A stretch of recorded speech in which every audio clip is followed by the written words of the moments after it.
It's 6:04 and we're starting the meeting of the COW, the committee of the whole meeting. And I need an approval of the minutes for September 19th. I move approval. Second. Any discussion? Michael. Say what? Mike, It says do not move. that one won't move. Oh, the big one, maybe. What is Kim Pete Central? The microphone should be okay. It's louder. All right, Dean has moved. Do we have a second? And Matthew. Oh, Matthew seconded. Any discussion? That's it. Yeah, Okay. then you take a vote. All in favor? Aye. Aye. Aye. Any opposed? Abstain? Abstain. Liz is abstaining. She wasn't. Okay, in that case, we're going to go to the regular business, which is the overview of the next generation science standards assessment attachment 2. So I wanted to do what we did with the SBAC and the SAT data, give you the broad brush stroke. Once we've done this for NGSS, we'll have kind of given you the broad district data, and then we will get into the nuts and bolts at every school. And we'll have the principals also present their action plan, the so what, now what? What are we doing about the data? Where are we moving? What are some of our ideas? And you've met Ben Moon before, and he's really working hard with the K-5 and then articulating with middle school and high school, science STEM folks. So he's a really good person to have here at the table with Tom to really give you the highlights of, because I said, it's been a long time since we've talked about NGSS, and the board mentioned it to me the other day. So just to reorient you about what is next generation science standards all about. Right. So I think you're taking up the screen. I see some action. Yeah, here we go. And I should be on mute here, correct? Mhm. Okay. All right. But can you hear him? Yes. Great. All right. Nice to see everybody. Again, I'm Ben Moon. I am the STEM specialist at Catherine Kolnatsky Magnet School, but as Susan said, I'm also K-5 STEM coordinator for the district, working with the different buildings to enhance STEM and science instruction in Groton at the elementary level. And the STEM grant. And the STEM, A lot grant, of which I met with, I think I saw last month and talked a little bit about our GoDia STEM grant. I'm going to present with Tom. I'm going to start with just kind of an overview of NGSS and what that means, and a little bit about what the expectations are for our students. Tom's going to present some of the data, and then I'll talk a little bit about some of the things we're doing at a district level to support growth. So just in the way of definitions, NGSS stands for Next Generation Science Standards. It is, we administer a summative science assessment based on those standards. It started in 2018, that took the place of CMT and CAP. And that assessment is administered in grades 5, 8, and 11. And that's kind of an important thing to keep in mind and to note. Unlike SBAC, we only administer this assessment to students in 5, 8, and 11. So it's a cumulative assessment, whereas SBAC is every year. Our 5th graders are getting assessed in grade 5 based on content and skills that they would have learned along the way, and same with middle and high school. Science is a lot different. Science instruction is a lot different than it used to be. It's changed in a lot of ways. NGSS is really about 3-dimensional science instruction. And those 3 dimensions are disciplinary core ideas. A way to think about that is the content. That's like what the stuff that kids need to know. There are standards in life science, physical science, earth and space science. Again, those are kind of the facts. Those are the concepts, the what of science, if you will. The second of those dimensions are the science and engineering practices. That's the how of science. So not only are kids being assessed and instructed on what they should know, but they're also being assessed on what they're able to do. And that's a change from previous standards. Those science and engineering practices, there's 8 of them. A few examples of those would be developing models, scientific models. That's a practice that kids are expected to be able to do. Another one would be planning and carrying out scientific investigations. So those are just a couple of examples of the things that kids are supposed to be able to do. And then that third dimension of science instruction, it's called cross-cutting concepts. And it's designed to link different scientific domains together. So kind of the overarching ideas or principles that connect all different parts of science. So examples of that would be patterns, or the idea of cause and effect, or the idea that the universe operates in systems. So those kind of overarching principles are weaved into instruction and assessment as well. So those 3 things make up NGSS science instruction. And then just to kind of make this a little bit more crystallized, we thought we'd share a sample task. And this is a sample 5th grade assessment question that kids would be expected to be able to do. On the left, where you see that animation of a boat and a dock, it starts with a phenomenon, so some sort of thing that kids are supposed to analyze, and then a task at the bottom where they're developing a model and an investigation based on that phenomenon. So kind of the first thing to notice is like there's a lot of text on the screen. So kids have to be able to navigate between some pretty complex text. The vocabulary is rich, so kids have to have a rich vocabulary. And then over here on the right, part A of their sample question here is they have to use this virtual simulation to actually run a virtual investigation. So it's not just a question about, how do you make the boat float or what are the factors, but they actually have to perform the investigation on the test by changing these different variables. They can change size of boat, size of waves, and then run the simulation, and the computer will give them the results based on the variables that they've chosen. Can I just interrupt? During instruction, you might see, real live experimentation being done. And we do have what we call these IABs, interim assessment blocks, which have kids practice it in this kind of virtual world. Because a lot of science experimentation really happens hands-on, K-5. That was my question. My question was going to be, when do we really get hands on these things? Yeah, so that's kind of the challenge, is that most of science is hands-on, right? And doing the investigations in real life. The challenge sometimes for kids is that they're assessed in a virtual environment.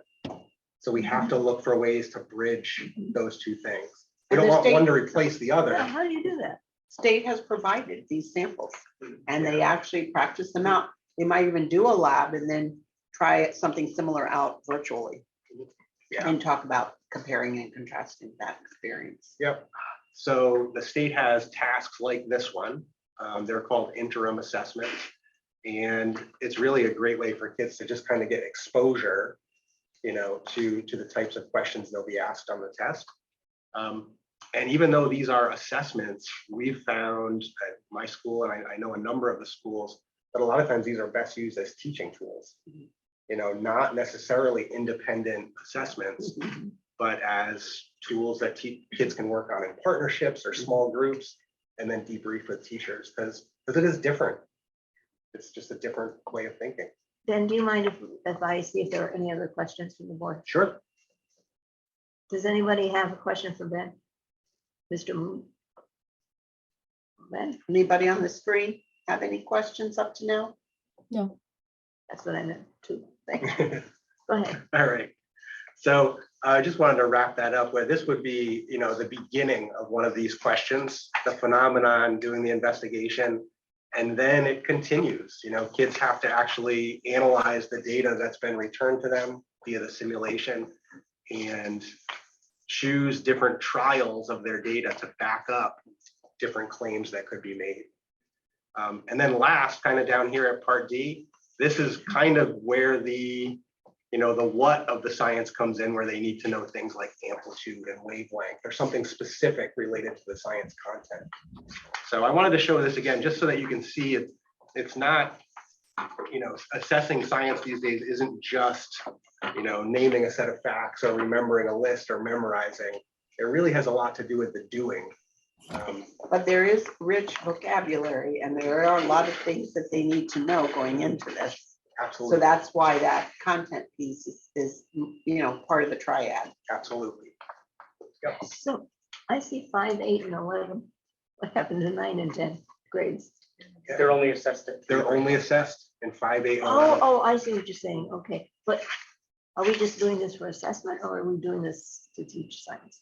So the NGSS annual test is administered 5, 8, and 11, but practice and instruction is happening K-12. And we assess them, kids all the way along formatively, as they're doing their different units. And then at the end of the year, possibly an assessment, but this only happens 5, 8, and 11. And so there's not really a growth model like we see because you're not doing it every year. It's hard to fathom a cohort, especially in Groton over that time period, Right. but there, it could possibly happen, but mostly we're looking at those as snapshots. So how do we get to see this How do you get to see, in action? come visit one of our schools? That would be good. We could administer a practice test to the group. if you'd Oh, like to take you can do one. what? You could take a test. We could give you a practice test if you'd like to take the NGSS. Would you like the world to blow up? The I'll 11th tell you. if this is not an 11th grade, you should see what an 11th grade would look like. Absolutely. And I'll tell you, we've done this as a staff too, where we've taken, parts of staff meetings and had teachers take these assessments. And I it's love really that. like eye-opening, Yeah. especially if you're a teacher who doesn't teach in a testing grade. Although Right. we are doing those IABs in Yeah. 3, 4, and 5. Yes. And 6 and 7 and 8. So those interim assessments, those teachers are becoming more familiar. We still have some work to do.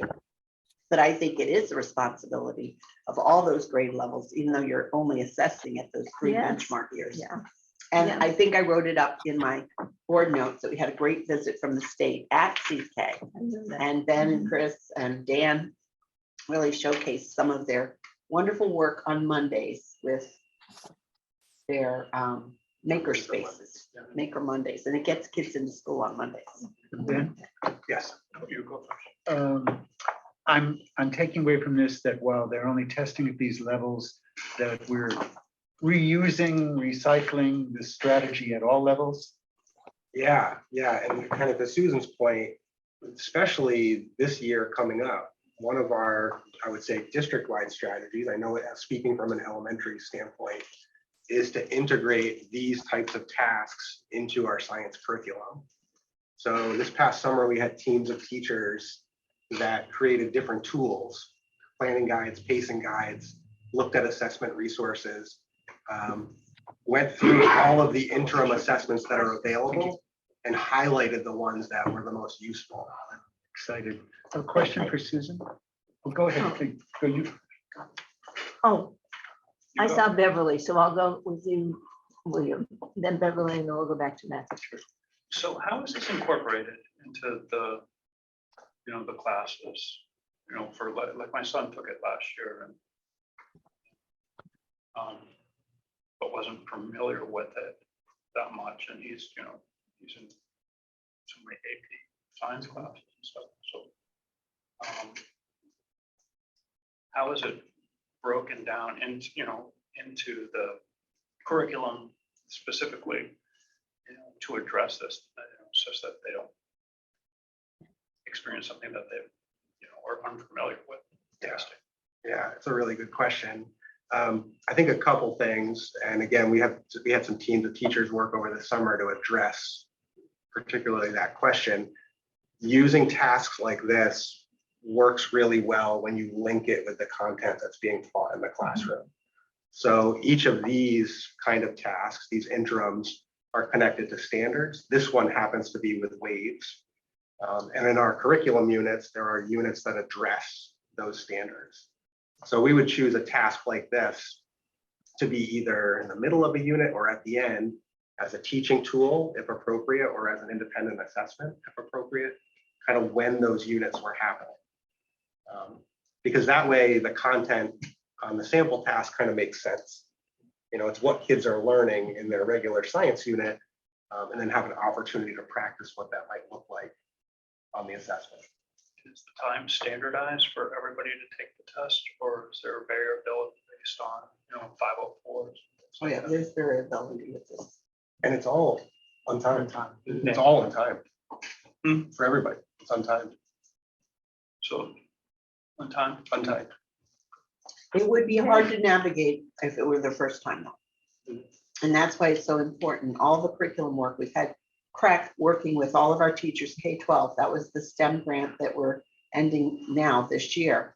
And they've created these bundles and units of study across the district in every science and have familiarized themselves with, the teachers have familiarized themselves with the assessment task.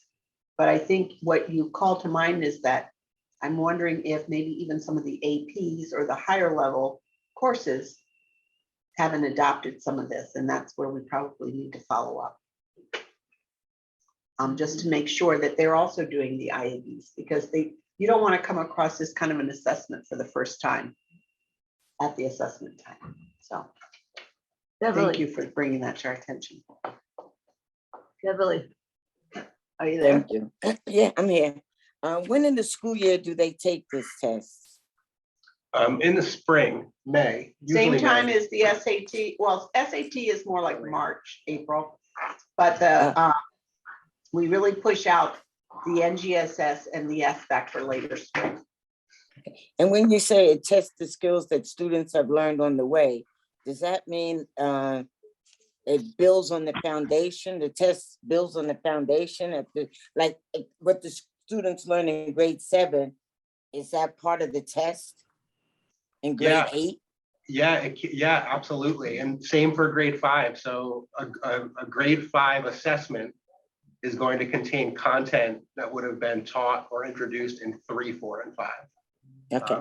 Same with grade 8. It's going to be content 6, introduced 7, and in 8. 6, 7, and 8. wow. Yeah. Matthew, and then No, I'll pass. I'm going with it, and then it's yours. It's all yours. If you could finish this agenda topic and then I'll take over. Let me settle. Ben, my focus, of course, we talk very well about the middle, the elementary school, but I'm worried about, especially in the high school, and I think William addressed that, was like his child was at an AP class. So how is this being addressed in the 9th, 10th grades, especially? I know that those are MYP classes. However, are those, is this format being followed in that respect as well? And what work has been done there? I know you're saying we've done some summer work, but it sounds to me that we need to maybe look at that. I'm not sure if that's something, Dr. Piazza, we need to look at through curriculum. I can speak to that. Go ahead. If you don't mind. Yeah. So before I came here as a data person, I was an MYP science teacher in my previous life. So I will say Groton's done a lot of work, and there's really, really strong alignment between the MYP standards and the NGSS standards. It's not a perfect crosswalk, but the level of rigor is just as high, and the type of performance tasks they're asking students to do are very well aligned. Some of the terminology and vernacular might differ slightly between what they're doing in the MYP rubrics, but that level of effort and that rigor that we're demanding of students is just there. So I feel like as long as we're practicing with the IABs, and I think we're going to be more consistent with that going forward, especially as we've done that curriculum work to make sure we're in alignment, I think you're going to see students feeling more familiar with the format. They already have the skills in place for MYP. It's just translating it to kind of this virtual environment that they might have. And I would say over the past 5 years with the STEM grant, we have ensured that all teachers teaching science have had serious professional learning around this 3-dimensional way of doing science and the hands-on science experiments. But I do think that, that the IAGs or the IABs are really important pieces of the curriculum. And I think that what Ben did with the elementary teachers, ensuring that it's on the pacing guide and it's really spelled out, needs to happen at the middle school and high school. I think that is the next step for us. Good, that's what just a really quick question. How long has this test been in this assessment been in existence? 2018. 2018? Yeah. Thanks. I have one more question, and that is in terms of, maybe you answered this and I just missed it, but in terms of professional development from grade level to grade level, how is that? Yeah, so, I mean, we've been working with CREC, both to implement curriculum and to support it with up-to-date science and engineering practices, teaching practices. Grade level teams meet. Actually, I was going to talk about it at the end, but we've reconvened our elementary science task force, which is great. It's going to be back together for the first time in a couple of years since prior to COVID. We've got representatives from every building, both from a K2 band and a 3, 4, 5 band. So we're really hoping to kind of build that cross-building and cross-grade level conversation around science instruction. And what about the articulation from the middle, from the elementary to middle and then to high school? Yeah, I'm hoping something similar happens 6-12. But in my role as K5, I can kind of be that link. You have connect. made connections though with Caitlin Crowley, Absolutely. who's the 6 through 12 STEM, and Jason England, who is the chair. And I know Kathy Wilson is working on that as well. For MIP and the IB. They're all working together to try to make sure we're aligned. Well, thank you. Yeah, that conversation is worth its weight in gold. People need to be talking from one Absolutely. level to the other, one grade to the other. I know that. I know you know. William, The task force, are students involved in that as well? You think are the voice of the customer? It's a great question. And as of now, we don't have student representatives. It's an elementary task force, Oh, it's elementary. but it's still. Could make it more interesting. If we're all Still, smart you know, as a fifth grader, we might have a few of them on. It would be neat to hear what high school students say. Could have helped them, what could be introduced for healthcare or something. Yeah, I love that idea, and this is gonna be my first experience with it. And I've heard a lot about it and how successful it was, pre-COVID. So maybe after we get it going again, I like that idea about bringing kids in and seeing what they would have helped them more. yeah, even at the elementary level. I mean, there may be a way to integrate some 4th and 5th graders into those conversations. I see Beverly's hand. Yeah, I just have one last question. Does the test drive our curriculum, or does the state look at what the districts are teaching and then develop the test? I would say that the first thing that happened for the whole state of Connecticut was adopting the Connecticut Common Core, the Connecticut Core. And I think we really started with ELA and mathematics. And then with those smarter balance assessments that were all aligned. Even in elementary, our report cards totally aligned with the curriculum, and even the way of instruction shifted too in all of those disciplines. And then that was probably about 2012, we were getting introduced to all of that. By 2018, the next generation science standards came along. And so the rollout of the curriculum was first, and really doing the professional learning around the curriculum, and then the tasks for assessment were based on that. So they all are aligned. Beverly, Thank you. Excuse me? I'm going to go to Rita and then to Matthew. Hi, sorry from being up above here. How long have we been working with CREC on this? Since the beginning of, well, to my knowledge, the beginning of the STEM grant was when that work started. So we're in year 5 of that project. So we've been working with them 5 years, and I know it's expensive to do. Is there anybody else? Because obviously we haven't been successful when you look at the scores. Is there any other group that you could hire to mentor the students? I mean, the teachers and students too, but the teachers on how to teach this to understand this test better and what we could possibly do to bring up our scores?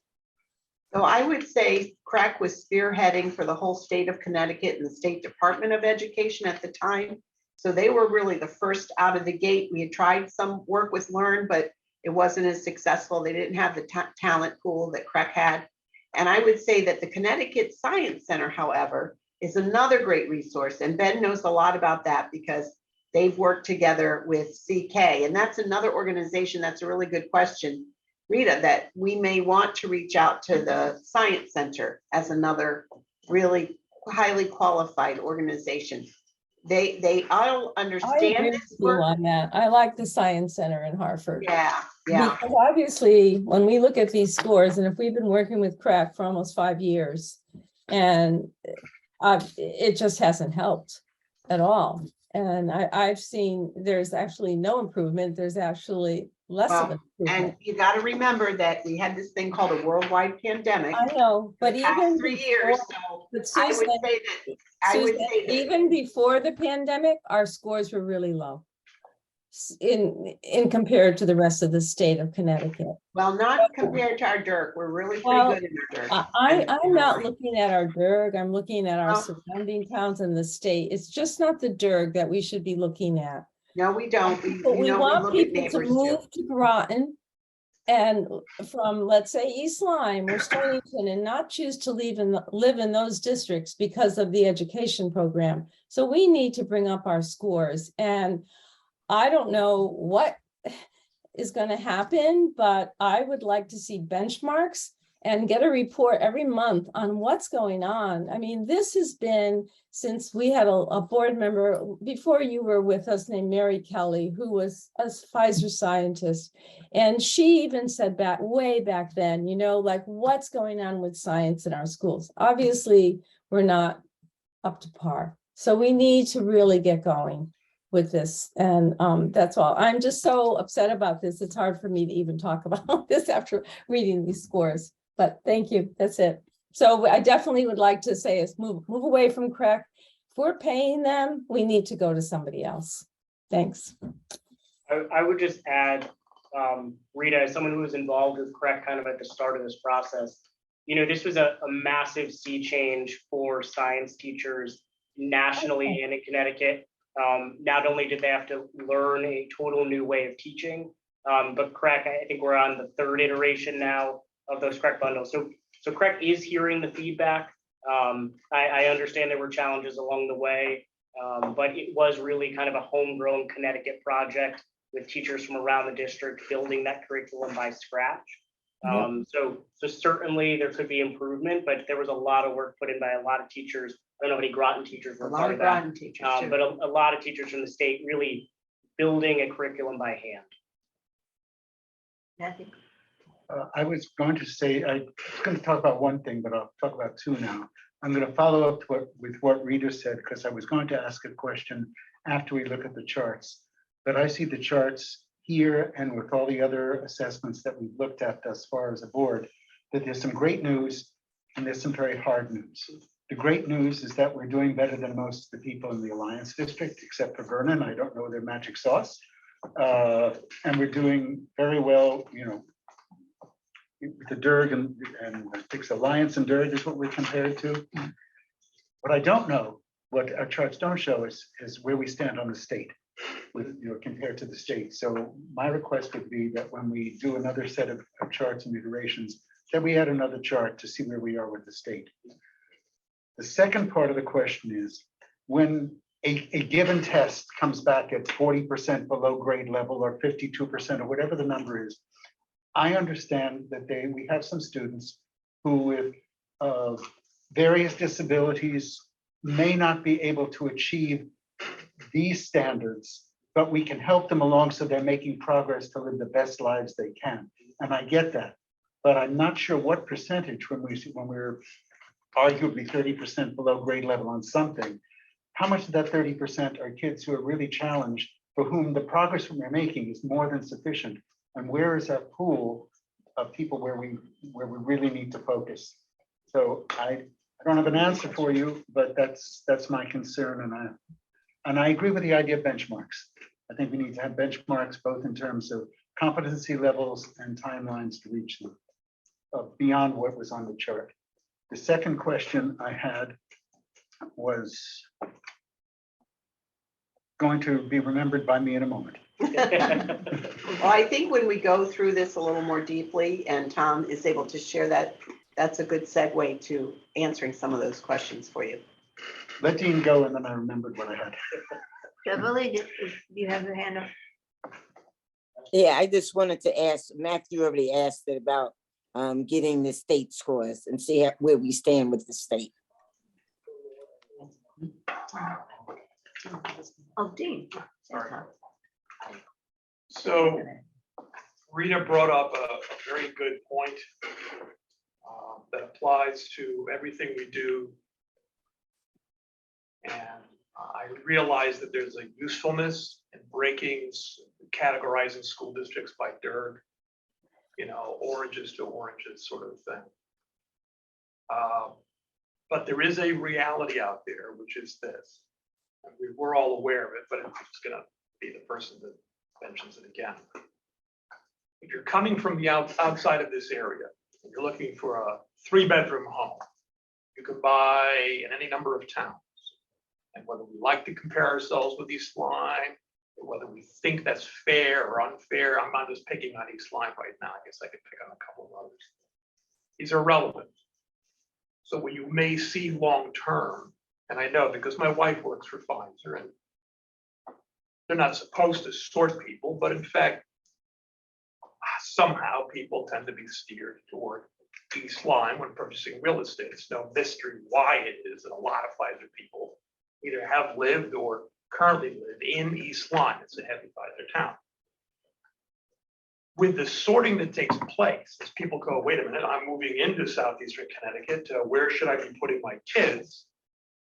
We're going to be on the losing end. We don't have the luxury of being a Bridgeport or a Hartford or a traditionally distressed kind of a district in a lot of different ways, financially and otherwise, where we get top state attention. Yes, we're an alliance district. That's about as far as that's going to go. We could very well drop out of that one. Hooray for us. But we still won't be competitive with other towns. So while we should compare ourselves, apples to apples, it is fruitful to look over our shoulder and say, how are the non-DERG towns?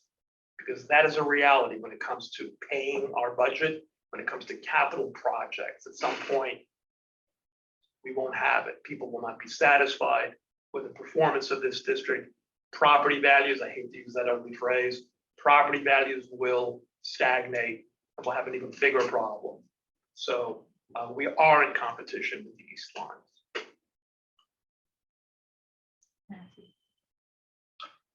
Okay, well, first of all, the best news is I'm so excited to learn about our integrated approach to learning. It's fabulous. And while this isn't the topic of conversation tonight, I would love to see if we're doing the same kind on social science research and on the other side and the non-science stuff. And it's not for tonight, but I'm hoping that we're doing the same integrated approach elsewhere. Could we put that on the agenda for another meeting? Anybody else? Before I move this over to Kim, I wanted to piggyback on what Dean has said, because I've thought that forever. And that is, if you get a new couple coming into the area and they look at the DERG, I mean, if you really don't know anything about the area, what are you going to say? Oh, honey, shall we move to Groton or shall we move to Bloomfield? I mean, that's an absurd, or should we move to Bridgeport, even though we're going to be stationed at the sub-base? So you really do have to look at the surrounding towns, in my view. I agree with you. The nearby towns. Yeah. Yeah. It's all yours, baby. So we're not done with this topic, I believe. Oh, great. All right. See, I'm so excited to hand it over to you.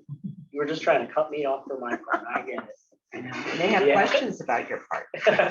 So just to review, we do have 2 different metrics that we look at for the state. For NGSS, we only look at the performance index. As Bennett alluded to before, because we don't take this assessment in subsequent years, we don't have a student growth model for us to look at. So we only get to see performance index, which is a downside, frankly, of NGSS. I hope they maybe move to that being a yearly test in the future. But right now, we can only look at kind of that overall student achievement.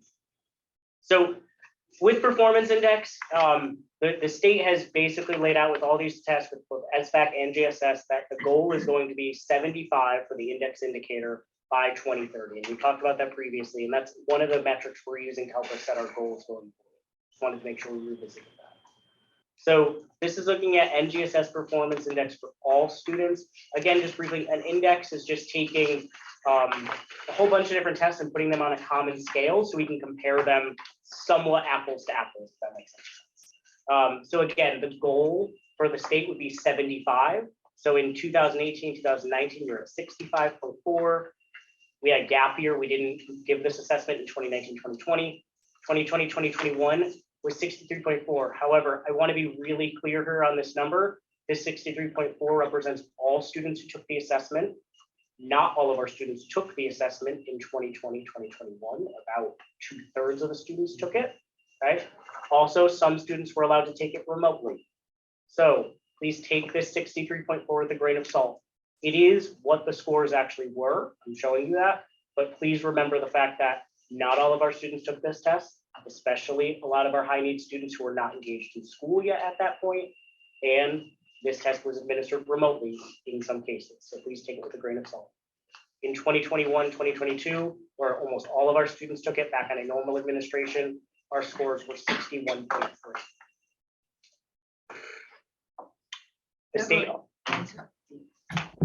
The state also looks just at high need students specifically. So these are students who are either ELL, receive free or reduced lunch services, or have an IEP.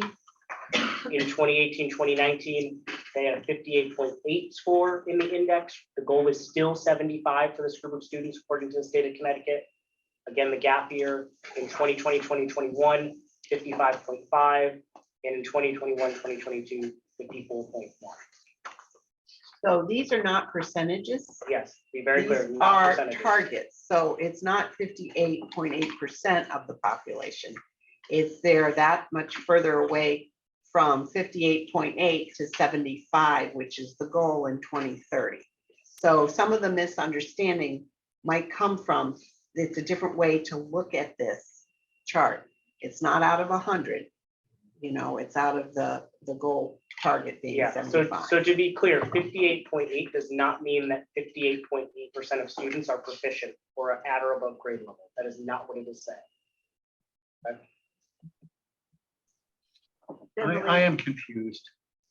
So a performance index, if you take, can I do this in my head? If you take the student score and you subtract the lowest score possible. So say a student got 100 and the lowest score possible was a 50. Okay, so they get a 50 on the top. Their denominator is going to be, over the range. So the denominator is going to be the range, the total range they could have gotten. So if they could have gotten, it's not good to do 50. The student got, what did we say the student got? You said 50. The student got a 50. The lowest score is a The student got 100, lowest was a 50. 50. Oh, that means they get a perfect score. So that's not a good example. So let's not give them a perfect score. Let's give them a 90, right? So they got 40 points, or they got 90 minus 50, they got 40. In the bottom, they get 50 total points. Okay. So that means they got 40 over 50. Okay. Then you take that and you times it by a multiplier that the state comes up with in their mind. I don't know what this multiplier comes from. In the state of Connecticut, it's 110. And then that comes out as what your index score is. It's a formula. It's a formulaic conversion. The idea of it is that you could take SBAC, which is on a different total scale, SAT on a different total scale, NGSS on a different total scale, and put them into a common numerical index. You could compare kind of student achievement across tests. Is it perfect? Absolutely not. Okay. So do we have, or can we get the median NGSS performance index for the state and the median, or the mean, I'm sorry, the mean statewide score and the mean regional score? In my mind, I'm defining a region from between the Connecticut River and the Rhode Island line, the bottom two tiers of towns. By score, do you mean index, or by score, do you mean actual student score? Whatever you think is best for us to understand, but The only thing that's publicly disclosed is index for all other towns. So index would be what I'd be able to share for other districts. then we'll be happy with that. Okay. So yes, we can certainly do that.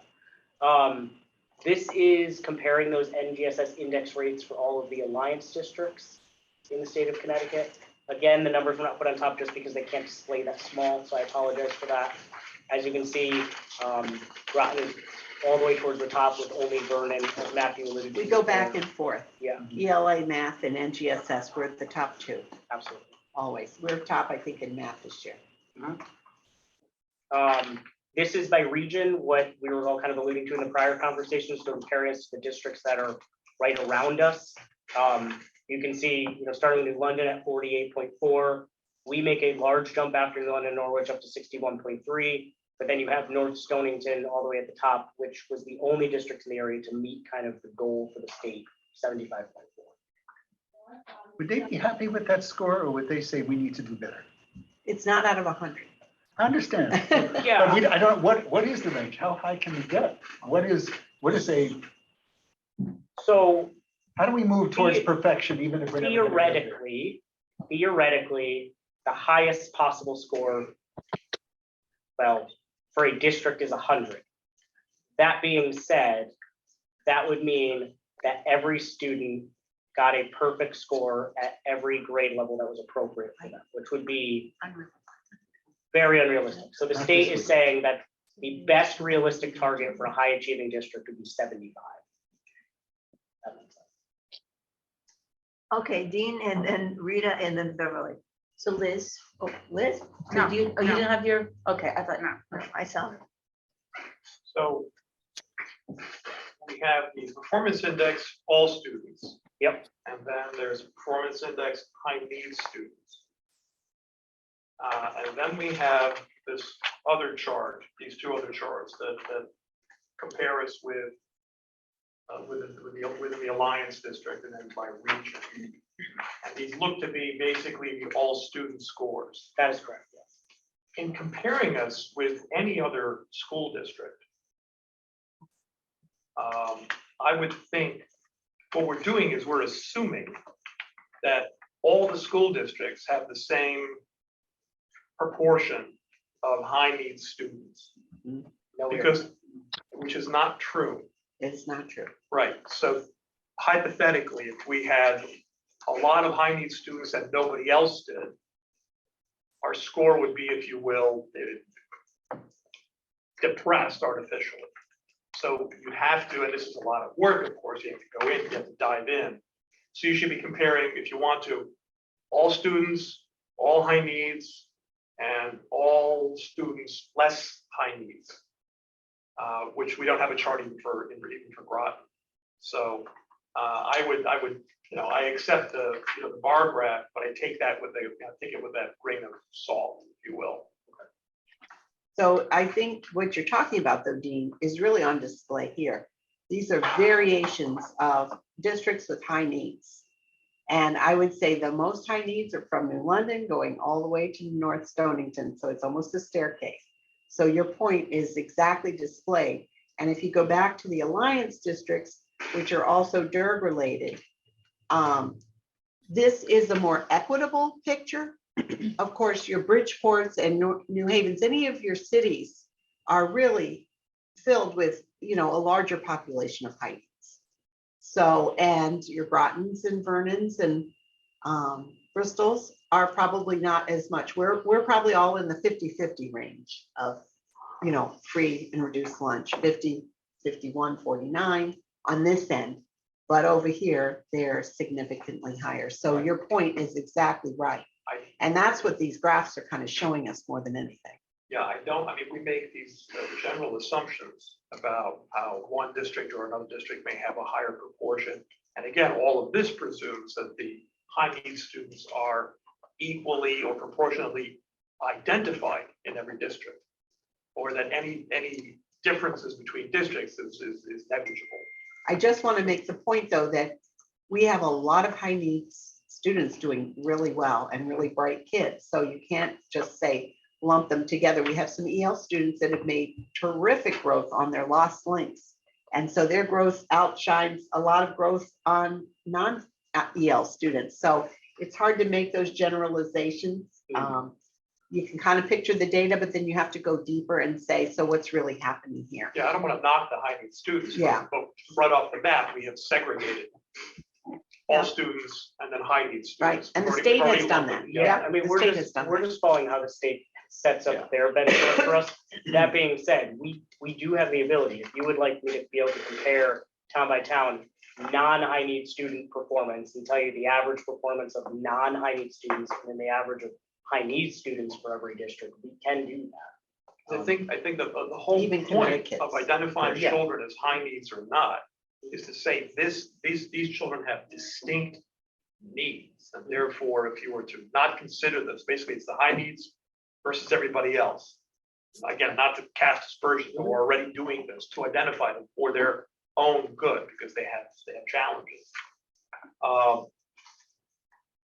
You know, to me, it's almost, it's been going on for decades. Weaving them together, separating them. When I was in school, they were segregated, so on and so forth. So I don't want to get into that one. But clearly, we're looking at two, well, overlapping worlds, but two worlds that intersect here and there. And I don't want to say all high need students are this or that. That's not, I certainly don't my fair share. I have some of these clients. But I think it would be more useful to understand what's going on as long as we're segregating this way, to understand what's going on with everybody. And that's the data that our principals and teachers are looking at. They're looking at their student data from the kids that went through their system.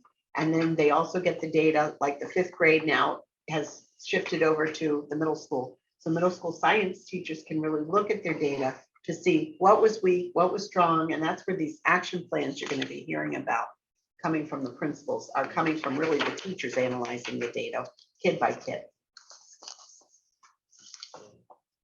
Beverly, yeah, or Rita, Oh, sorry. they've had their hand up, so I'm sensing that they're doing for these two. So we'll do Beverly and then Rita. Thank you.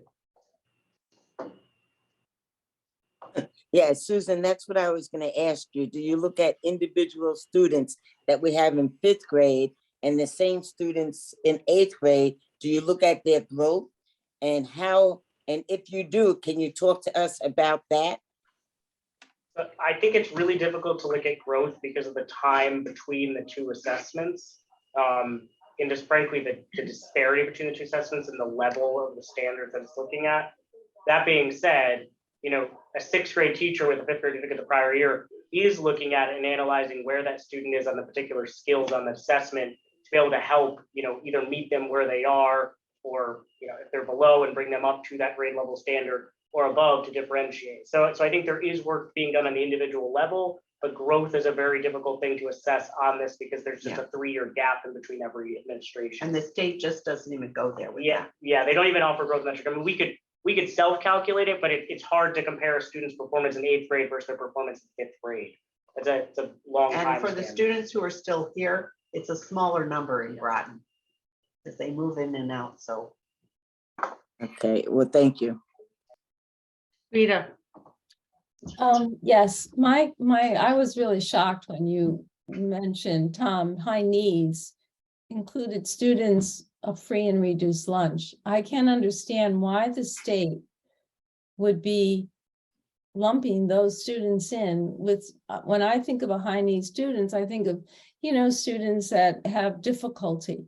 Really, but why free and reduced lunch? I mean, I really take exception with this state for even, I mean, I would like not even to see this graph because I don't think it's right what the state is doing.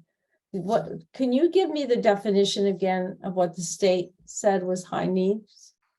So within the state quote unquote high needs category is students who qualify for free or reduced lunch, students who have IEPs, or students who receive ELL services. What kind, oh, ELL. Yeah, English language learners. learners. So they are not counted once they have mastered English and moved out of the ELL kind of receiving services group.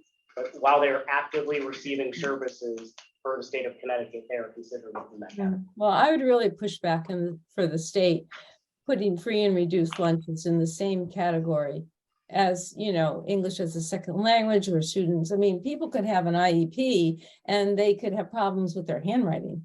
You know, I mean, not all IEPs are equal. You can have a 504 plan, or you could be actually in special ed. It's different. But I really don't think the state should be including free and reduced lunch as high needs.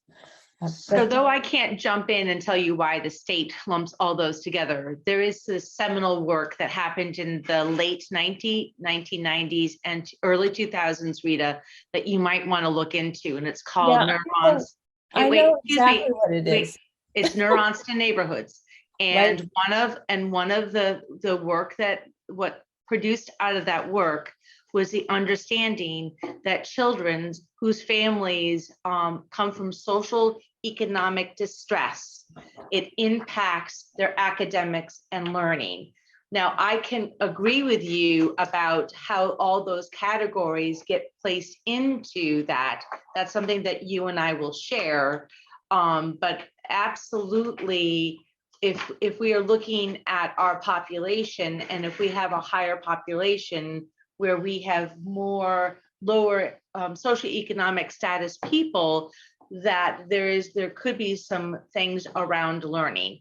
That's why in the early 2000s, mid 2000, the state of Connecticut identified Groton, New London, and Norwich in this area to receive more monies to help support the families. That's where the Graustein movement happened, which is the children first. So there is background information about that. I do agree with you about the category, putting everything in the same bucket, because I think it dilutes it and we lose it.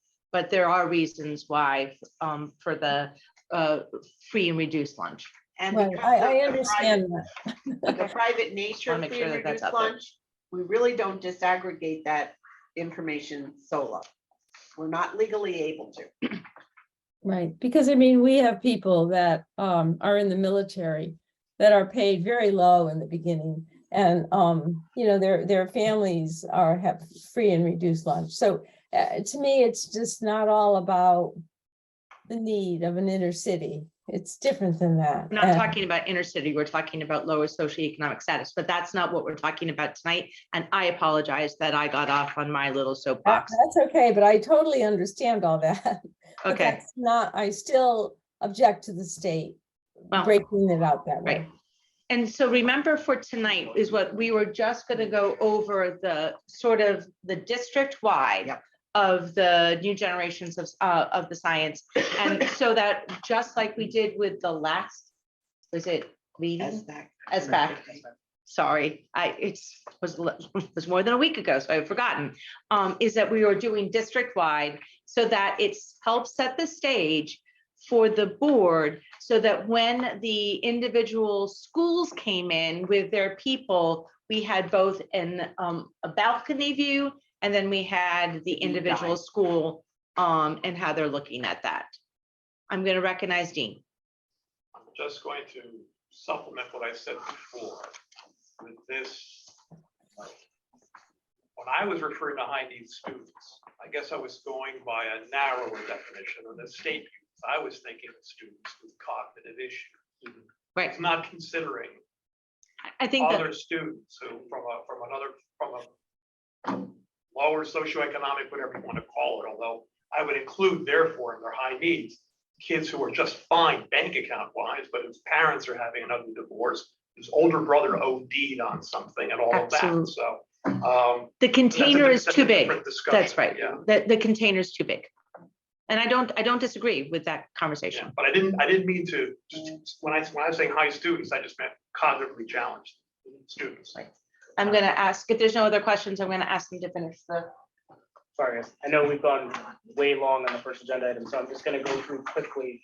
Forgetting that I can't. It's okay. So just like we had done with SBAC and with SAT, so we're trying to extrapolate out what some growth targets for us should be up until 2030, which is what the state did for us originally prior to the pandemic. We've reset that kind of coming out of the pandemic and said, okay, going from now until 2030, what growth do we need to make each year to hit that target of 75 in 2030? We followed their same formula. Yep. So all they did is do a linear growth index and see how it would look. And that's what we've done here. moved anything. There it goes. All right, so our baseline is last year, which was a 61.3. So if we move up by equal amounts, 1.7 points per year, we will hit 75 by 2029, 2030. So those are the goals that we have set. And when we come back next year, that is the growth target we'll be trying to make, a 63. And if we hit that next year, we will consider setting that target. And if we go back better than that, that'll even be better than that. And that is the hope, is that we obviously will exceed 63. That's our best realistic target to be able to get to that 75 by 2030. And then I like the district action. Yeah, sure. That's great. And I just wanted to wrap, we've actually talked about a number of these bullets that are up there on our district actions to support growth. And take this is from an elementary perspective. I definitely heard the points that 612 is also an area that needs attention. But as far as what we're doing at elementary, broad strokes, you'll hear from buildings shortly with specific action plans. But we are engaging with state and regional resources. The state is holding a conference this Thursday called Performance Matters, where there'll be roundtables and discussions about ways to increase student performance across all areas, but specifically sessions geared towards science and NGSS. And you'll be going, right? I'll be there. Yep. And with Tom all too, three- and Phil, yeah. Yep. And bringing that And information some back to the principals district. and other teachers too. Yep. We mentioned reconvening the district-wide science task force, which I think will be a great way to get those conversations going cross building and cross grade level again, and just make sure that science has its rightful place at the table. We've talked also about, the focus on using the tasks, like I showed in the beginning, and making sure those are implemented and used as teaching tools at grades 3 through 5. Coordinating with CREC, and I take the point that there's other people out there too that may have things to offer, like the Connecticut Science Center. We've done some work with them at CK, and we can certainly look to them for some of their expertise to help us with our mission. And then we continue to have teams of teachers come together through the STEM grant to develop tools, to develop resources that teachers need and want and have requested to, a lot of times they know best what their students need at that moment, to move them forward and promote growth. So that science task force and those teams of teachers will be ways we can provide those materials for teachers when they need them. I would say another area is we're getting ready to have our first district data team. So at the school data team, they'll be discussing all of these results. And then at the district data team, we will too. And that is definitely a K through 12 initiative. So that articulation happens. William. Just a quick thing, so the CEO of the Science Center is one of the best buds, not Florida, if you ever need any contacting a resource and everything like that. All that. Reach out to me. That's fantastic. Okay. Yeah. So, just run a bunch of things up there, Science Center, Gallo. Oh. Yeah. I'm just out on a couple things, but yeah, and we used to take the students from SB Butler. My wife and I would do a field trip. Yeah. But they have a fantastic educational wing too, Yeah. where they work with districts all over the state. We've worked with a lot of their presenters and professional developers, and they're fantastic. So we'll take you on that. Thank you. So never apologize for us taking a while to kind of think out loud about data. It's been a long time since this board has really been able to chew on data. And I find that this board is amazing when it comes to asking these questions so that that you guys know about the deeper dive that we want to do. So I appreciate that. Matthew, do you want to wrap this up? It's up to the other colleagues. Honestly, I find this a very disappointing chart. To be quite frank, to divide it into equal things makes a pretty chart. But with all due respect, we've lost so much educational progress because of COVID. It would seem to me reasonable to expect a big jump in the next 2 years and leveling it off there. So I ask you to consider that and consider that among the elements as you look forward to setting goals. hopefully we're gonna make a big jump as we recover from COVID. Yeah, we did consider kind of doing a more exponential growth curve. We tried to mirror the state set linear targets for us previously. We wanted to stick with their kind of model going forward. I'm only one person, Yes. but I think that model is flawed. Yep. Oh, no, I was too I agree with you, Matthew. Three of us. So the other question that I had is, I agree with Rita and others that the way of defining high-risk people is not ideal. But criticizing it isn't going to change anything. So I've been trying to figure out in my mind, could I come up with an algorithm or a simple formula where we could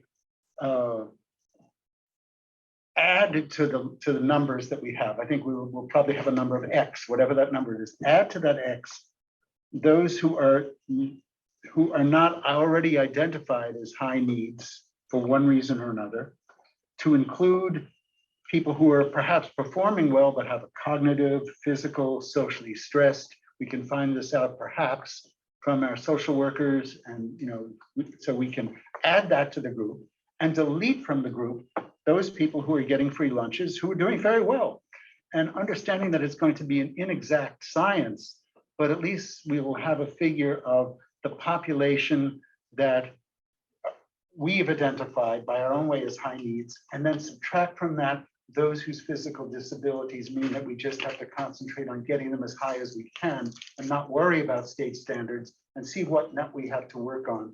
Because this is, though it's a huge challenge to have differential teaching strategies for these people, it is a phenomenal opportunity for us to really address the equity issues, without being pushed by anybody. So just to be clear, that is something we could do for Groton Public Schools. That is not something we could do for other districts. We just wouldn't have access to that data. No, and I wouldn't ask you to do that, but we ought to know who we are. I mean, we do know who we are. We ought to be able to look at data that shows who we are and what our real challenges are, as opposed to being forced to accept the state's categories, which are probably generated by federal things. And it's always troubled me that we seek to have not a unbiased society by categorizing people by various categories. There seems to be something wrong with that, but we do the best we can. I think it would be interesting that if you came back next year and said that, there was this jump, would that then change how you did your? So not according to how the state has aligned their ESSA goals through the Every Student Succeeds Act. That is a federal goal that they set. So we are kind of abiding by this state target that was set back in 2016. That is unchangeable. That is how they did it. Okay. If we follow that same methodology, no, we would not change it next year if we exceeded that target. That doesn't mean that we can't. This We just doesn't use that affect methodology. instruction. We're still going to do our very best and continue professional growth for our teachers and continue those hands-on science experiments and engaging kids. That's where the science really, you have to see kids being so engaged and wanting to learn. So that none of that will change. So if we do better than what we're expecting, that would be a great thing all the way along. So we're not going to diminish the way we instruct or, try to reach all of our kids, because we've set, these goals have been set for us. But they're not, they're not percentages. So Yeah, I understand that, but I don't really know how to compare. I'm looking at all students versus high need students. The difference between 61.3 and 54.1. So Where is that difference? How can we understand that difference so we can address the needs of those kids? So in a prior version of this, we had a math lesson, and I'm wondering if possibly the next time we come back, we bring the math slides or actually walk through the formula with you guys and kind of compare. We had several example students to walk through. I don't know if that would be a I helpful think more exercise. or not. concretely is when the principals come back, Yeah, they can describe their process of looking at the data, knowing their students, the teachers knowing their kids too, and how they're able to create an action plan based on the data that they're receiving. Which is, I think, gets to what you are looking for, is how are we addressing and what are we doing about it? Yeah, and this is not a criticism, this I- is an I don't hear- opportunity. Yeah, no, I haven't heard it as a criticism, but once again, we're doing the balcony so that we have this district-wide knowledge so that we then can go into the smaller schools, the smaller ways. If we're, any more questions? I don't know what I was trying to say, but if you don't have any more questions, I have to say, this was very rich. This It was, very good as- discussion and good- good to as chew on. always, this board is very rich with their conversations. Thank you. I get very stimulated by them. All right, so number 4, we added this before things kind of settled down a little bit. I know that Susan, you Yeah, but spoke they're not- about that in board notes. And so, but I thought it would just be really important for Susan to kind of walk us through what she kind of got exposed to early last week. After well, we didn't meet last week, but anyways, Susan, take So it on. after my deep reflection on all of this, it calls us to consider our partnership with CABE and all that's happening legislatively that affects our districts. So my true concern about this was that nowhere has Connecticut ever mandated programs or purchasing books, certain books. It's just not something Connecticut has ever done. And I felt like the legislation first was flawed, and it really came to us, out of the blue. If I had known, I'd be testifying 2 years ago. But, these things sometimes come through and, unbeknownst to all of us, and they get passed, usually for good intent. I heard it was a particular caucus group from over in the Hartford area that felt that their kids needed something that was a scripted program, highly scientific, but very specific. And to me, that also calls a question of equity, because I know there are many other programs out there that have been done in New York City and in the city schools that are much richer than this, will have the science of reading in them, but have, done even better with kids. So I felt like, first of all, it was politics, and it was the legislation driving this. And then it came out last week that they had, we knew that they had the state of Connecticut had developed a committee. And on the committee was a Literacy How group, which is a political group, with an agenda. And they had very few, I know this to be true because Fran Rabinowitz is director of CAPS. And, I've talked to her numerous times because I know her. And she does think that this is an atrocity. She's already gone to the commissioner and the State Department.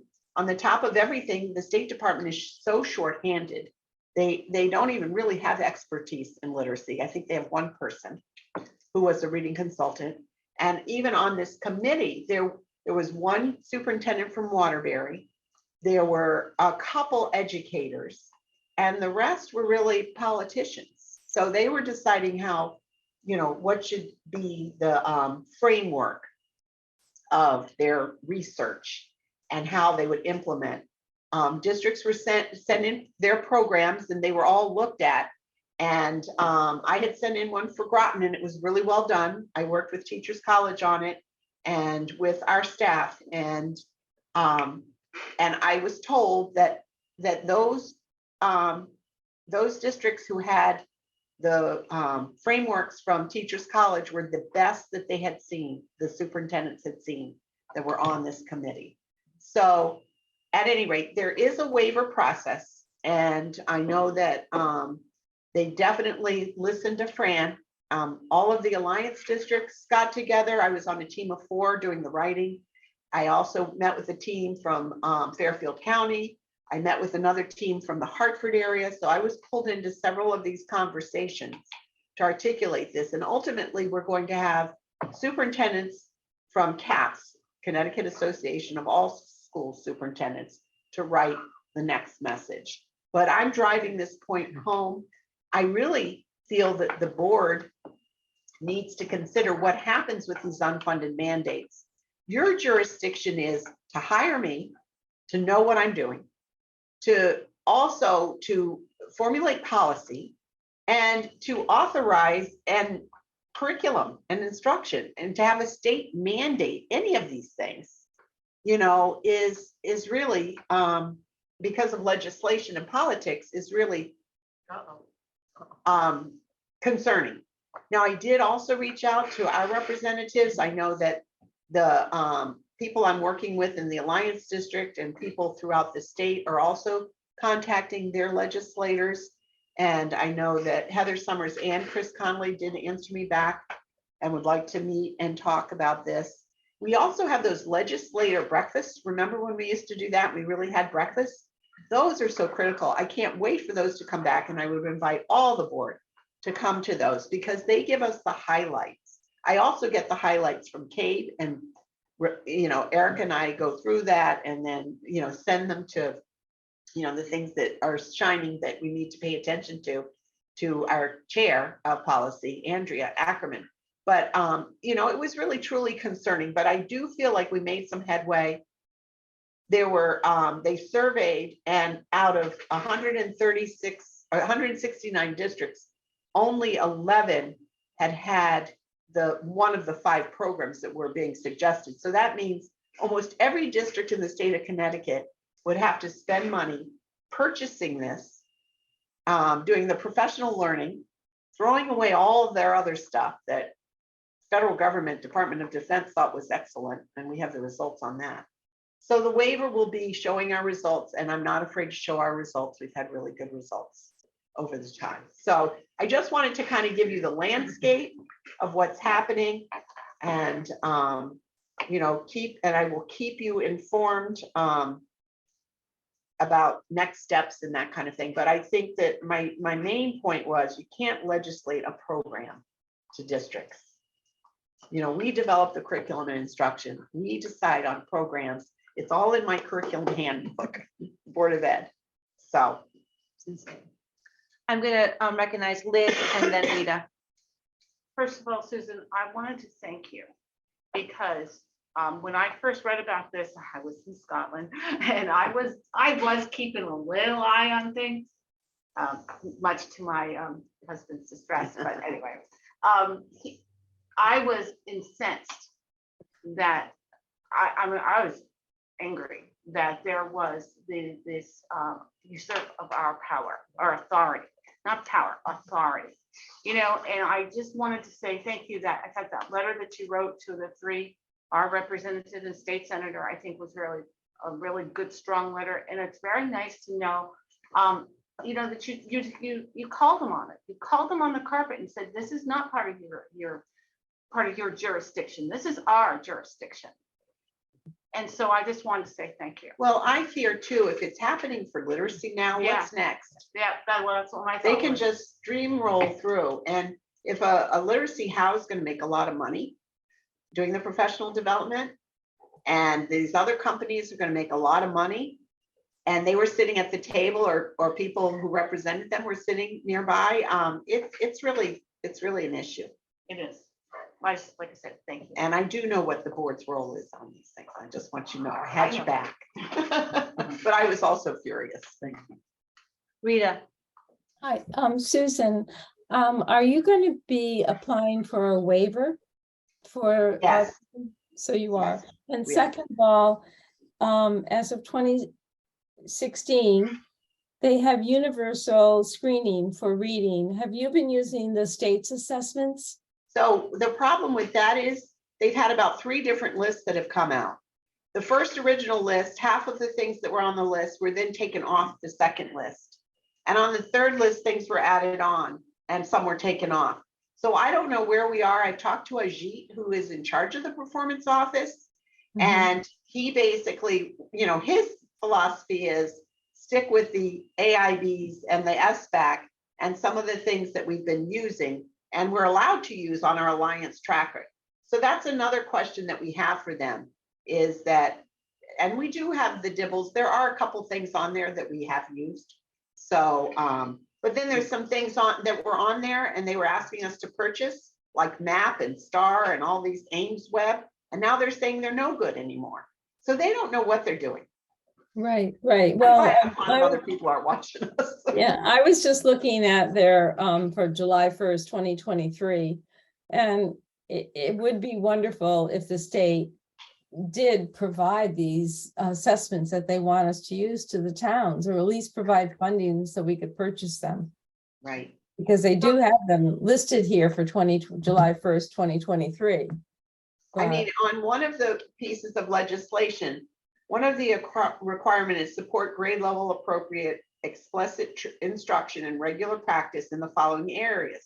We do this: oral language, phonemic awareness, go into any of our pre-K, K 1 and 2 classes. Phonics, we've got a strong phonics program and it's even getting better. Fluency, you know, not meaning how fast you read, but with intuition and knowledge, like really understanding. Vocabulary, and they have the rapid automatic naming. I know that we use that test a lot in the beginning, and then even in special education. And then include research and evidence demonstrating positive impact on student learning. We have all of that. So that part, there are parts in here that I agree with in this legislation. But when it comes down to then them forming a group that wasn't a transparent committee in the first place, and we didn't know what was going on behind closed doors, and then sitting talking to some people who were sitting there made it even more concerning for me. So, you know, and then the whole crux of the matter is that legislation is going to drive what districts are affording to do or not being able to afford to do, Right. and undermining the work of the board and the superintendent and our staff. It's demoralizing to teachers who've worked so hard to be said, okay, take this away, but now we're going to give you this textbook, because all they are textbooks, they're basals. So, and the fact that they're thinking that it's for certain communities, that this is what they're almost dumbing down the system. And I really take offense to that, because we've seen that raising our standards in Groton Public Schools have caused all of our kids to make growth, high needs or otherwise. So, you know, Thank you. I'm pretty passionate about it, but I'll keep you posted. And I've been in contact with also my RESC and my Learn partners. So they're on board. We're going to be actually discussing it on Friday. Good. I feel that Groton is well serviced by you, Susan, in terms of your advocacy statewide, in terms of how that impacts Groton, but also how that impacts the state. So I appreciate. Yeah, a couple I appreciate people that. tease me. We always thought you were the math girl. They know me around the state for math, but now they know me for literacy. So any questions? I just wanted to make sure that this is a hot button issue. And just so that if we heard about this throughout the town, that we would have something to talk about. Can I ask Susan, is there Yes. anything that this board can do officially that will support your work? I appreciate that question. I would say, let's keep up on finding out when that next legislative breakfast. I'd love for you all to be there. And if I get a chance to sit with any of our representatives, I certainly invite you to sit with them too. Because I think they need to know from your perspective too, how this is kind of overstepping the bounds. Yep. It almost seems like And a Kate- contradiction of law, because the law has vested the authority in the school boards. Right, Mhm. right. Dean. The Lord giveth, the Lord taketh away. Are you referring to something called the Reading Leadership Implementation Council? Or am I looking at another body? I thought it was literacy how. I No, didn't the- remember that name. The state body that, yes, you are looking at the correct. Yeah, there is somebody on that commission who is from Literacy How and also Fran. Mhm. Yep, that's it. You got it. Dr. Margie Gillis, founder and president, Literacy How Inc. She sells a good product and a lot of professional learning. Any other questions?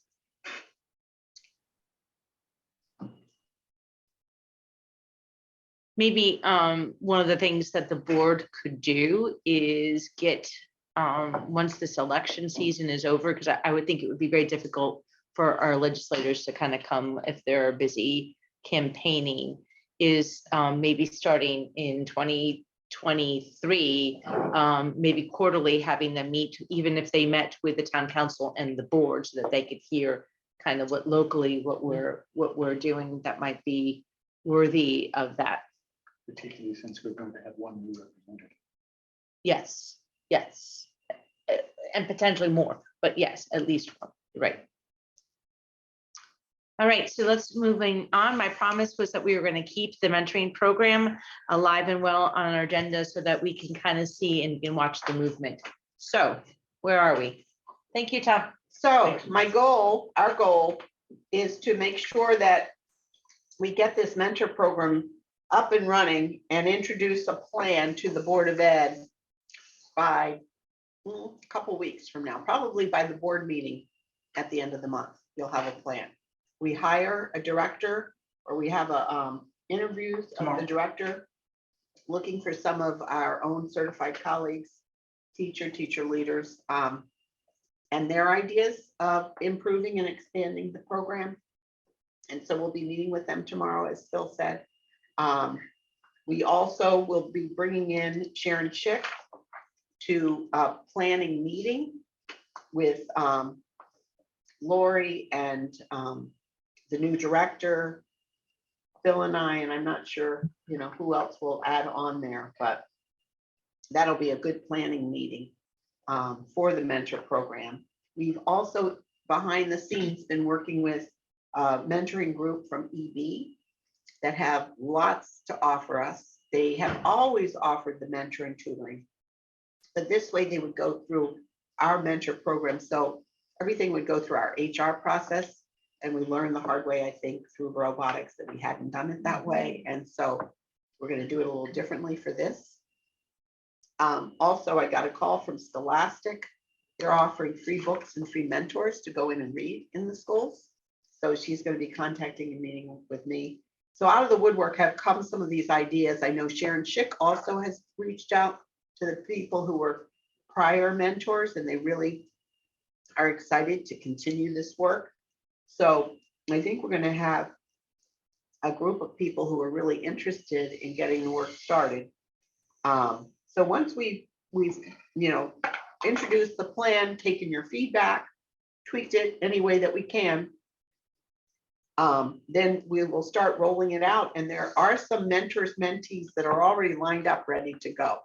So once we get them through the HR process, the mentors, you might start to see a few more at the middle school, because that's where the program always was. And they have a late bus in the middle school and high school, so mentors could even meet after school, which might be more convenient. At the elementary, they tended to meet during the lunch recess times, but they could meet after school. We do have enrichment going on, but I want it to be accessible to any kid, any student who wanted to do that. So we already have some good ideas. I'm looking forward tomorrow to meeting the candidates. So, and we'll keep sharing back with you for your ideas. Questions? I'll go last. Beverly? How many candidates do you have, Susan?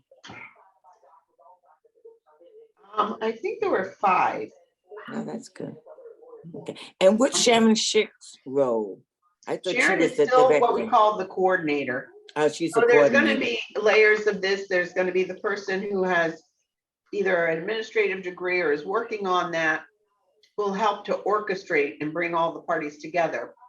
We're also, we have the community coordinators, and we've expanded their time. They've helped with everything from attendance to helping out in the office, making family connections. But their role really, and you probably know this better than me, Beverly, when we first started getting community coordinators, they were for volunteers coming into the school, training them, orienting them, even for the mentor program. So we have some wonderful coordinators now. So Sharon will still be meeting with coordinators, as will the director, and share all her know-how about orientation, so that they will then be able to have an orientation process, probably at each level, elementary, middle school, high school. And that would, help foster this. Is the coordinator a full-time position or part-time? What, the director? The director, yeah, excuse It's me. just a stipend through our Besser grant. Okay. Can board members be mentors also? Yes, even superintendents. Right. And how do you to be a mentor? So we will get you that information. I first have to come up with a plan and have you take a look at our plan Okay. with these new people that are going to be involved and some people who have been involved. It's the 25th year of mentoring here in the town. So it's quite a good way to celebrate this. It's the only time I had to do fingerprints when I became a mentor. Yeah, that's right. Just like as if we were hiring you, because it's a significant role. And we want to make sure that our kids are safeguarded. Although there's always a person around, they're not with the kids alone or out of school. That's just good advice. Yeah. Thanks for moving along with this, Susan. I appreciate that. You're making It's this taken a little really- more time, but I think we're doing it the right way. Yeah, that's what counts. Yeah. William, If you've already been a mentor, do you have to like reapply or like, do I have to reapply? That's a good question. That's How a long good ago was question. it? When was the last time it was done? When did you, a couple years ago? 2017 and 2018 at SB. So I'll have to ask HR how we do that if we have some prior mentors coming back. We might just need to update information. 3 minutes free each week. No. Susan, I think you have to do it annually, Mhm. because I know that I'm working in a volunteer capacity in another district, and I have to get fingerprinted every year. Mhm. So I have to go through that whole thing. Right. I also think it's good practice. Yeah. It's a cumbersome, but I think it's good practice because it does allow us to kind of know. And maybe that's something that we'll need to be thinking about is, do we need to have policies and procedures so that we can answer those questions about if I was a mentor at one Yeah. point? You know, what gets you to be a mentor, what gets you not to be a mentor? I mean, I think that those skin on bones, probably meat on bones is the metaphor. Shut up. Matthew. So as one who has been reputed to have not seen lane markers from time to time, I want to be sure I'm in the right lane. So I would like to share with the board what I have already shared with Kim and Susan in terms of recruiting or a strategy among others of recruiting mentors. I sent them a list of, an incomplete list of community groups with the idea that is, to my knowledge, not been vetted by anybody, that the communication committee, working with whomever, in whatever fashion you guys think is appropriate, come up with the communication strategy to do outreach, but not only to the community groups, but actively to faculty and staff, saying you may not have the time to do it, but amongst your circle of friends, can you speak and use that as a recruiting technique? To go to our recent graduates through the alumni associations. I truly think we can pick up 30 or 40 mentors within 60 days. And frankly, we don't want 260 days. There's just so much you can digest at one time. But I think we could do that if that's the appropriate venue to do it and subject to the board's consensus. I think I need to hear what the planning stages are in terms of how are all the pieces going to, like, what is the director going to do? What is his or her responsibility for that part? How are the coordinators going to be utilized, both Sharon Chick and the different community coordinators? But I think that that's great for the coordinators to know that if there's not, you know, what are other ways to do in the community, and then for the board to figure out how do we want to message and where do we want to message, because maybe we'll take your list, which was an amazing list, and then maybe as a board sponsored thing, sending them and maybe sending one of us to go and speak to the different community organizations. I think Or those are if we, great. if Ernie's in the mood to have a breakfast, to invite 60 or 70 different community leaders to have a breakfast in one of our school cafeterias, but we don't have to do it 60 or 70 times. Right, And they can feed the energy one from another. right, right. We just have to also make sure that we don't overwhelm the system as long as Exactly, we're done. exactly. Right. And I hope the communication committee will be an active partner with you. I think we're ready to go, awaiting your green light. Right, well, Rebecca Bias has been on some of the planning. So definitely she can, she and Phil can Look bring forward it to to the committee and, yeah, get your input. Beverly, thank you. Kim, I do think it might be a good idea for the board to have a policy and a regulation for this mentoring program. Yeah, and do we have like, I mean, like Beverly, what I was thinking of, like, do we do bylaws?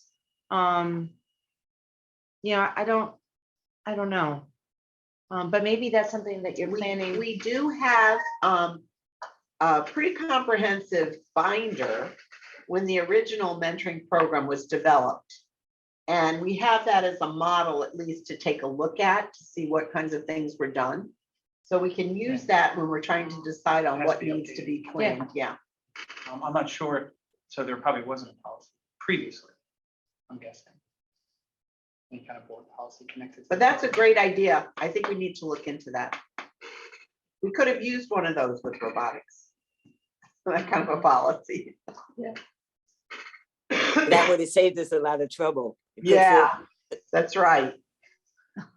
Couple moments of trouble. All right.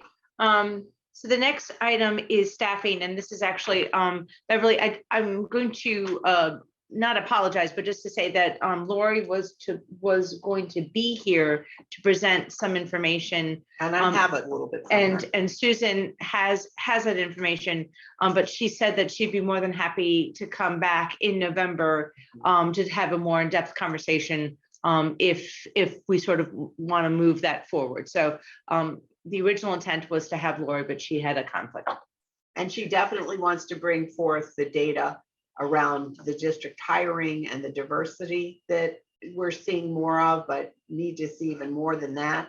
So she will have that data. I knew she didn't have it for this week, but in 2 weeks, I think she says she'll be ready with that data. So going into November, we should be able to go more in depth. But I know one of your questions was, so how are we doing?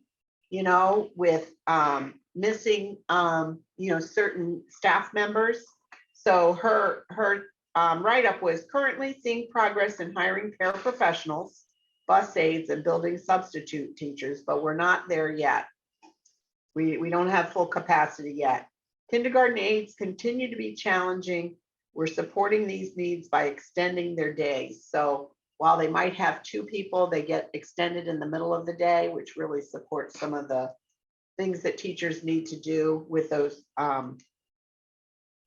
in the middle of the day, and also with lunch recess duty. So that seems to be doing all right. Paraprofessionals are at 17.5% vacancy, which is down from 30% previously.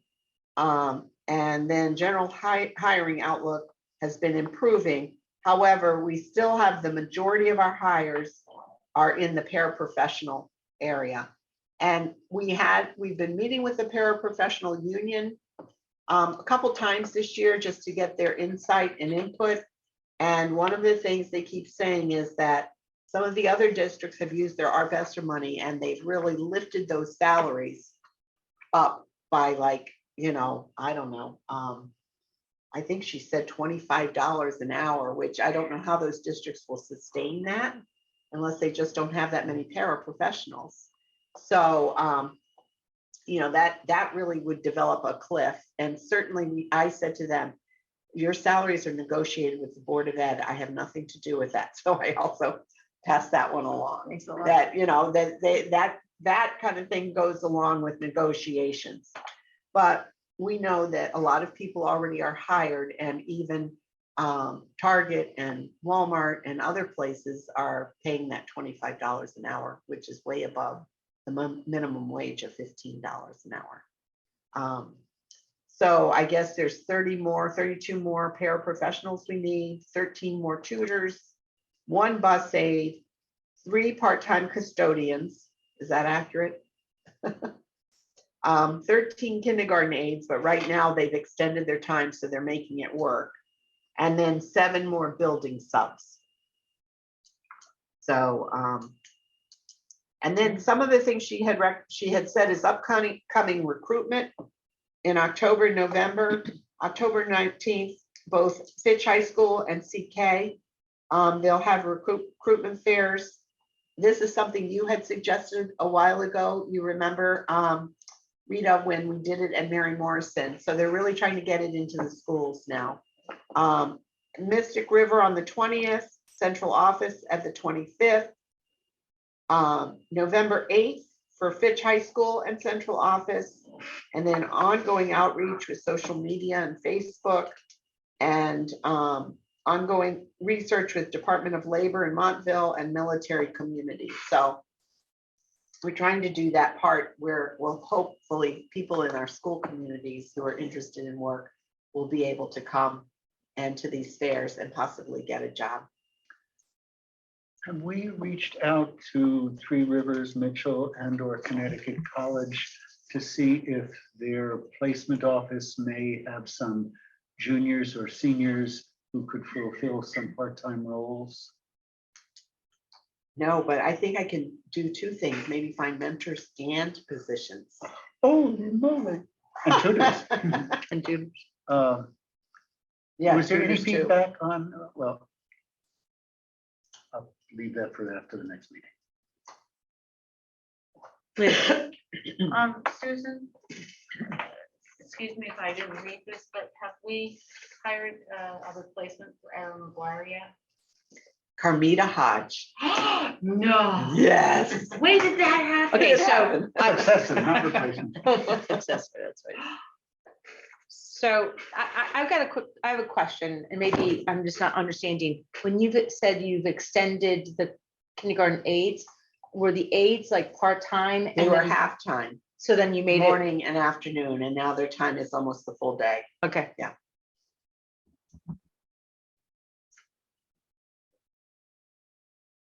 Any other questions?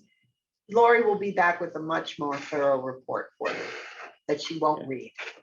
She'll just Is there tell you. any, Susan, is there any school that's in need of these people more than other schools? Or Yes, is it- Beverly, that's an excellent question. And it's Thames River and Mystic River, and the reason is they have the majority of the paras.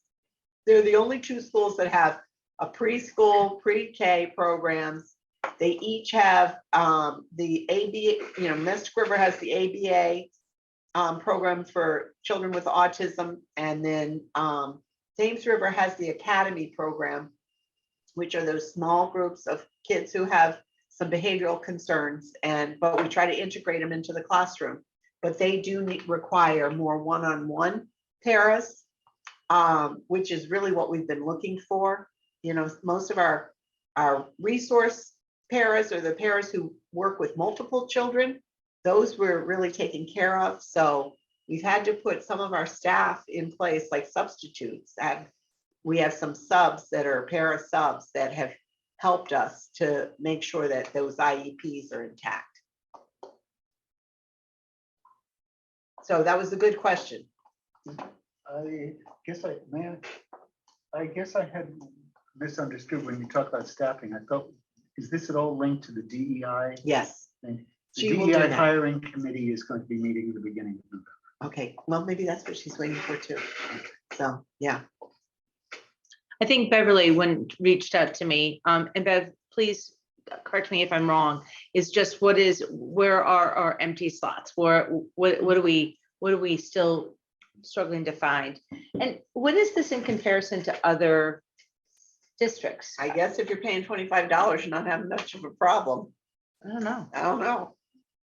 I'll ask that at Learn when I'm at Learn on Friday with all my superintendent friends. I'll see how they're doing. How about that? Yeah, See how we're doing. I would like the information. Yeah, me too. Even for subs, Susan, I hear Norwich pays much more than Groton does for substitute teachers. I know, because she's using our ESSER funds, but that's gonna come to a grinding halt by 2024. And then what? I mean, Yeah. that, if you put something like that in place, and I don't know if it was done within the contract or how that was done, but that is a hard thing to fulfill continuously. If it's been negotiated. Could the contract state that the wage is this, and as long as our ESSER funds are available, it will be supplemented, so that there's no expectation that it will continue forever? They might have done that. I mean, they might have done it with their That's contracts. just very hard, because you're gonna get to a cliff, and people who are used to making that money Yeah. won't be satisfied with knocking it down by $5 or $8. Okay. So they might go elsewhere. Exactly. It's also a problem short term, but long term, you might be creating a bigger problem. Well, thank you, Susan. Thank you. It was a good question. So suggested future topics, I have Matthews, which is hearing about other topics or other academic areas besides science in terms of where we're integrating and learning in all different ways. Is that, did I catch your agenda? Exactly. Word That's for word. scary that I did that. I see, Miss Joan, that we're gonna be sending at least for the policy to have on their radar about the policy around mentoring. So if we could add that, that would be great. I'm also wanting to entertain any other topics from the board. Okay, nobody else? In the board notes, there was a reference to the work with career pathways, and that there was going to be a communication plan. If it's already been drafted, could a copy go to the communication committee? If it's not, would you set out the boundaries of what you would like or not like the communication committee to do? Yeah, we're working on that. It's only almost on a daily basis. We have a group of teachers that are, you know, at Fitch High School and the middle school. We have Chelsea Courtwright, who is the career pathway coordinator, and she's a counselor. And this was afforded to us for, I think, about 18 months through the Congressman Courtney grant. So they are working fast and furious. We really want this information out to families this year and early this year. So we will be bringing all of that to the We're currently board. working on internal communications within the buildings and the Okay. different departments to make sure there's a common understanding. Yeah, We had talked 6 or 8 months ago about possibly selectively taking stuff from board notes, so we could have with return to community being the theme, we can return to the community more information about what we're doing. You do a great job in such a limited audience with all the work. so we did a newsletter for October. Did she It's ready publish to that? go. I'm not sure. I don't if it's been know. Published yet. I thought it was published. So But we'll check you with. check with Rebecca, because she did a really nice job. She took Maybe she could all bring my it along pieces tomorrow. and parts, and she Yeah. made a really comprehensive newsletter with like a 1-page kind of synopsis of the month. And then with bullets. Okay, so we're talking about a future topic that we don't have on our agenda. So Okay. I wanna, is there other topics that people would like us to cover? Dean? Thoughts popped into my head before it pops back out. I may have mentioned it before. I know I've discussed it with Matt. I brought it up one time, but this is all, it was all off the record. Sort of a naive suggestion. If you've heard this before, then if we have something like this, then do tell me, yes, we already have it. And that's in choral fashion if you want. And that is this. I wonder how many kids, I really feel like I'm repeating myself. I'm pretty sure I've said it. I wonder how many kids. And this is not to push colleges to be all end all, but I wonder how many kids have written themselves the way they may have written themselves out of higher level courses in high school, for example, AP courses, have written themselves off a college track because they have determined on their own internal characteristics, what's going on in their lives, that they're just not cut out for that stuff. They don't know what a college is. They've heard of it. They've only seen it in movies or, something like that. And I wonder what the effect would be is if they visited something. And I don't mean Yale and I don't mean Conn College. I mean, I hate to knock my old alma mater, something more like UConn, okay? Or an everyman school, if you will, although it is a 50-50 chance if you ever get in. Do we take kids, basically, because I'm thinking, I'm putting myself in their position. Imagine saying, well, college is not for me. What do you know? You're 16, you're 15. What do you know? Show them a place where there are other people like them or close enough to them, maybe a couple years older than they are. This is what it looks like. This is real. But forget what you saw on television or the movies or something like that. You can be here if you want. Maybe take them through. So that those kids who have written themselves off may say, oh, you know what? I do see myself. I can see myself here. Now those kids who didn't have this goalpost have a goalpost to try to shoot the ball through. Do we have anything like that? So that's a really interesting, and I'm wondering, I'm actually wondering if we could just expand that a little bit and hear about how does the high school guidance department think about kids who don't know what they want, maybe don't see themselves or whatever, and what do we offer them as a way? I think that is a great question. But also, I'm sure things were slowed down because of the pandemic, Yeah. but do we do field trips? I know that my kids did field trips when they were in high school in terms of looking at different schools and stuff like that. But which kids? But you're right. How do kids get identified? I've gone on field trips too. Right, I But- got But it. the group was already college bound. Okay. Thinking they were college bound. Right. Talk about the kids below that Right. in terms of goals. So that's interesting. And And what age level would be most appropriate? sure. So that's a really great topic. Well, having Chelsea Courtwright, who was a middle school counselor, looking at really the whole counseling in middle school and high school and asking some of these same questions about how this is going. She keeps saying to everyone, we need to stop talking about just when they get to Fitch. It needs to start in middle school, and it needs to start even in elementary, to start thinking about different career pathways and what do people do in the real world of work, and that's not too elementary a conversation to have with elementary students. So that brings up some really good points in some of the conversation we've been having. And it's part of this grant that Val is seeing us, navigating us through. So Dean, I'm gonna try to vet out what I think you said and then send it to you to see if I've captured some of it, and then I'll put it on a future agenda, if that's okay. I'm gonna recognize Beverly and then Liz. Okay, that was a good suggestion by Dean, but that's not only college, that's exposing our students to a lot of other different things that some students may not be exposed to. For example, theater, I'm just throwing that out there. So I'm just saying that. On another agenda item could be enrollment, because I think when you do enrollment October 1st.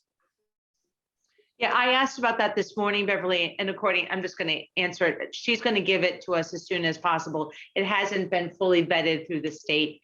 And actually, my understanding, which I didn't even know, and I don't know how many years I've been on the board, we're not gonna get the real number until after the end of the year. but there is a process that we go through. So I was talking to Tom, who's working with the State Department on our numbers, our October 1 numbers. And he said, really, if I can have a couple more weeks, then I'll give you a better number that's going to be more accurate. So that's what we're counting on, a couple more weeks. Thank you, Beverly. Liz? Yeah, I know Sam's here, but, Sam, yep. I was just wondering, buses this year, an update on what's happened with our buses, routes. I'm also interested in, facilities have, the new schools, they're done and everything. So what's happening? What's just a progress report on the schools that we're gonna be giving back to town? What's, anything that has come up and risen in our new schools? Any problems that we need to be aware of? And just things to get an update. So that would be great for our end of the Yeah, end of well, the month yeah. when he's there and gives an update. So That's we what can I'm just saying. ask. So you've got your agenda items already Oh, there, sir. and other about the field, the football field, as well as Oh. the field house. So I've asked 4 times for a meeting on the field and field house, and I have had crickets. And so You I'm, had some face to face, didn't you? yeah, so because I wanted the town council, the field committee, and for the Board of Ed just to kind of get together to kind of say, what's our plan? Because this is long, this is going to be a long plan. This is like referendum, multiple year plan, and our field house can't wait that long. So I just wanted to let you know that that was something I was tasked to do, and Okay. I'm working on it. And we are seeing through the planning phase. So culinary, Sam has been back and forth with SLAM, who are the architects. We actually did a walkthrough the other day and talked to some of the teachers in the program and the kids. And then also with the field house study, I think there were 3 proposals, Mark. Romano was taking a look at it. Do I have this right, Sam? Yeah, there are actually 2 proposals, that's right. And I think, did we send it out to the board or to finance? and Yes, facilities? the board. Okay, do you I'm remember sorry, receiving I that? missed it. Can Did you you- send it out again? Please. William, I'll double check with Lauren, make sure that all board members. That'd be great, thank you. William, As far as future topics, it may be something that I'm new with, maybe something that will be addressed or has already been addressed, but, you know, looking at monetary efficiencies, what are programs that we're, doing that will help us save money in the future? What are we looking at in regards to lands that we own that potentially will be sold, or, are those options, with old schools and things like that? so just to let you know, those are great questions. And in January, you'll have that So- answer. But just to let you know that as a Board of Ed, we don't own any property that's actually owned by the town. So we run the programming that happens in the buildings, but we don't own the buildings. Is that specific just to Groton? That's how I think most people. I actually think that that's how most people do it, but I don't know. I've never been on another Board of Ed, so. The other 4 districts I was in, 3 districts, yeah. It makes sense that it's a town property, right? And so then we run the program. But that's a great question. And those efficiencies is actually Susan and her staff's job is to kind of say, we've got too much of this, we need this. And this is sort of, and because we're going to be facing that really hard task because of the increase in inflation. We're going to just operationally, our prices are going to go up. So yeah, I just want to, before I turn it over to Andrea, she's going to talk about, I'm okay, this keeps on going out. But I just, there is the Groton Hall of Fame, Teachers Hall of Fame, that's at Langley's, and that's the end of this month. And that also the Fitch Falcons Home Show is the 22nd, and the 23rd is the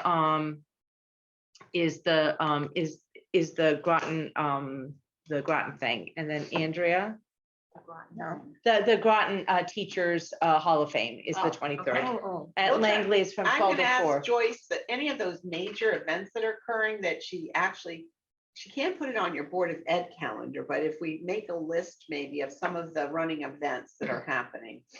I And just, have some notice ahead of time. Like I would have had you all to the crunching apples. I ate apples all week long and it didn't help, but I didn't even know what I was going for. So I'm just gonna have her ask the question, okay, so what is this all about before she puts it on my calendar? And if there's things I'm seeing coming up on the calendar, I'll have her make a list for you. So you might want to. I just personally noted when I also was looking at my family calendar, I was like, wow, there's all these things going on. And I pulled them from various emails and board notes. And so I just wanted to make sure that the board was aware that October tends to be like a event happy time. Andrea. So I wanted to remind everyone that the Martin Luther King Scholarship Dinner to celebrate the 16 scholars that we have from New London County is on October 20th at 6 o'clock at the Marriott. And if the board hasn't sent your intent to go to Mrs. Allenbeck at the high school and you would like to go, please do that. She's finalizing the list now. And is there anything else that I've And missed? is that invitations? These are invitations, so if you want a real live one, I have a bunch of them. Thank you. And- I'd love one, Oh, okay, although I've already written my check. Any Yeah, I other have it. future agenda topics? thank you. As always, board, I just wanted to say thank you. These are really great conversations and it feels really kind of good. I will, Andrea, Oh, motion to adjourn. can I have a second? Thank you. All right, all those in Good night. favor, yeah, say yay. Board retreat Opposed? next Monday, Board retreat next month. not Monday. No, it's Monday. Monday. All right, bye, guys. Bye. See you.